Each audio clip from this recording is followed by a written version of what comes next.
സംസ്ഥാനത്ത് അതിശക്തമായ മഴ തുടരുന്നു. 3 ജില്ലകളിൽ ഓറഞ്ച് അലർട്ടും 9 ജില്ലകളിൽ യെല്ലോ അലർട്ടും തുടരുകയാണ്.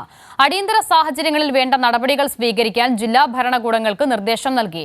കേരള, കർണാടക, ലക്ഷദ്വീപ് തീരങ്ങളിൽ മത്സ്യബന്ധന വിലക്ക് തുടരും. സംസ്ഥാനത്ത് 2 ദിവസം കൂടി കനത്ത മഴ തുടരുമെന്ന മുന്നറിയിപ്പുള്ളതിനാൽ എല്ലാ ജില്ലകളിലും അതീവ ജാഗ്രത വേണമെന്ന് സംസ്ഥാന ദുരന്ത നിവാരണ അതോറിറ്റി അറിയിച്ചു. അടിയന്തര സാഹചര്യങ്ങളിൽ വേണ്ട നടപടികൾ സ്വീകരിക്കാൻ ജില്ലാ ഭരണകൂടങ്ങൾക്കും നിർദ്ദേശം നൽകിയിട്ടുണ്ട്. നിലവിൽ 3 ജില്ലകളിൽ ഓറഞ്ച് അലർട്ടും 9 ജില്ലകളിൽ യെല്ലോ മുന്നറിയിപ്പും തുടരുകയാണ്.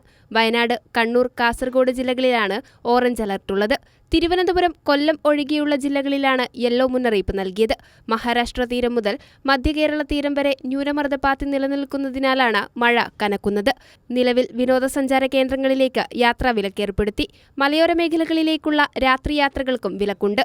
മോശം കാലാവസ്ഥയായതിനാൽ കേരള, ലക്ഷദ്വീപ്, കർണാടക തീരങ്ങളിൽ മത്സ്യബന്ധന വിലക്ക് തുടരുകയാണ്. കൈരളി ന്യൂസ്, തിരുവനന്തപുരം.